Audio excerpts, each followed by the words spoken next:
Assalamualaikum warahmatullahi wabarakatuh. Mungkin ini adalah pertemuan sakral yang dialami oleh Profesor Dr. Haji Qadirun Yahya MSc, seorang angkatan 1945, ahli sufi, ahli fisika dan metafisika, dan pernah menjabat sebagai Rektor Universitas Pancabudi Medan dengan Presiden RI pertama Insinyur Soekarno.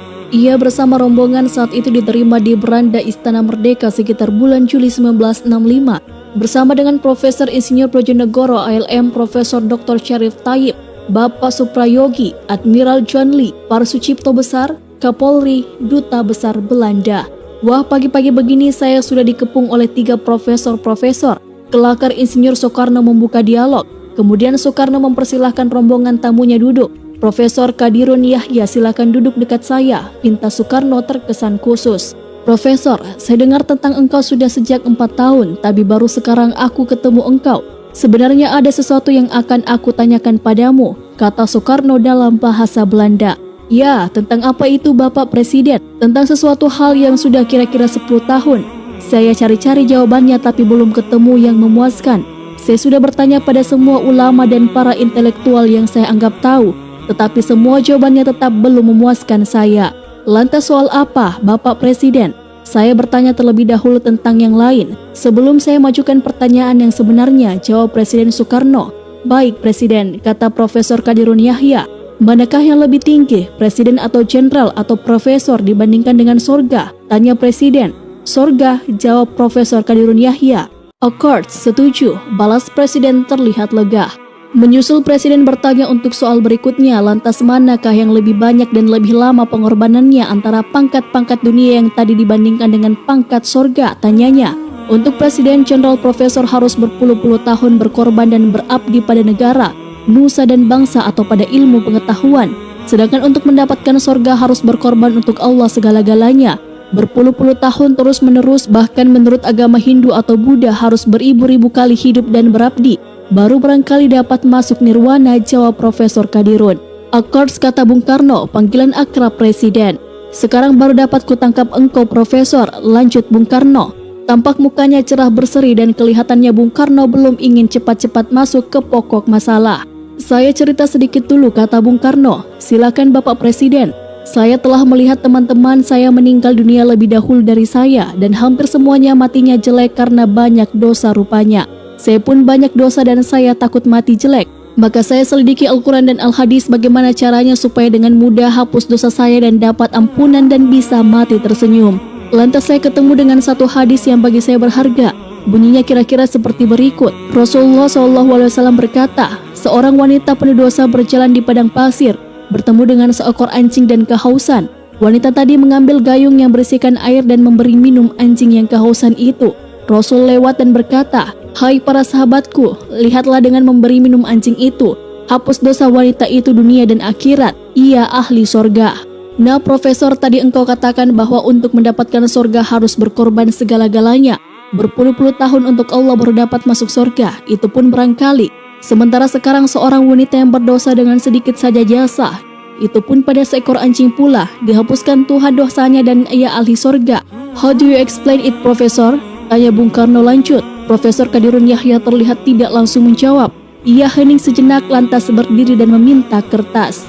Presiden, tadi Bapak katakan dalam 10 tahun tak ketemu jawabannya. Coba kita lihat. Mudah-mudahan dengan bantuan Allah dalam 2 menit saja akan memberikan jawaban dan memuaskan. Keduanya adalah sama-sama eksakta. Bung Karno adalah seorang insinyur dan Profesor Qadirun Yahya adalah ahli kimia atau fisika. Di atas kertas Profesor Qadirun mulai menuliskan penjelasannya. 10/10 sama dengan 1, ya kata Presiden. 10/100 sama dengan 1/10, ya kata Presiden. 10/1000 sama dengan 1/100, ya kata Presiden. 10/10.000 sama dengan 1/1000, ya kata Presiden. 10 per tak terhingga sama dengan 0, ya kata Presiden. 1 juta per tak terhingga sama dengan 0, ya kata Presiden. Berapa saja tambah apa saja per tak terhingga sama dengan 0, ya kata Presiden. Dosa per tak terhingga sama dengan 0, ya kata Presiden. Nah lanjut Prof, 1 kali tak terhingga sama dengan tak terhingga, ya kata Presiden. 1/2 kali tak terhingga sama dengan tak terhingga. 1 zarah kali tak terhingga sama dengan tak terhingga, ya kata Presiden. Ini artinya sang wanita walaupun hanya satu zara jasanya bahkan terhadap seekor anjing sekalipun, mengkaitkan menggandengkan gerakannya dengan yang maha akbar, mengikut sertakan yang maha besar dalam gerakan-gerakannya, maka hasil gerakannya itu menghasilkan ibadah yang begitu besar, yang langsung dihadapkan pada dosa-dosanya, yang pada saat itu juga hancur berkeping-keping, ditorpedo oleh pahala yang maha besar itu. Satu zara kali tak terhingga sama dengan tak terhingga, dan dosa per tak terhingga sama dengan 0. Itulah dia jawabannya Presiden, jawab Profesor. Bung Karno diam sejenak. Hebat, katanya kemudian, dan Bung Karno terlihat semakin penasaran. Masih ada lagi pertanyaan yang ia ajukan, bagaimana agar dapat hubungan dengan Tuhan, katanya. Profesor Qadirun Yahya pun lanjut menjawabnya. Dengan mendapatkan frekuensinya, tanpa mendapatkan frekuensinya tak mungkin ada kontak dengan Tuhan. Lihat saja, walaupun 1 mm jaraknya dari sebuah sender radio, kita letakkan radio dengan frekuensi yang tidak sama, maka radio kita itu tidak akan mengeluarkan suara dari sender tersebut. Begitu juga dengan Tuhan, walaupun Tuhan berada lebih dekat dari kedua urat leher kita, tak mungkin ada kontak jika frekuensinya tidak kita dapati. Bagaimana agar dapat frekuensinya sementara kita adalah manusia kecil yang serba kekurangan, tanya Presiden kemudian. Melalui isi dada Rasulullah, jawab Profesor. Dalam hadis qudsi berbunyi yang artinya bahwasanya Al-Quran ini satu ujungnya di tangan Allah dan satu lagi di tangan kamu, maka peganglah kuat-kuat akan dia.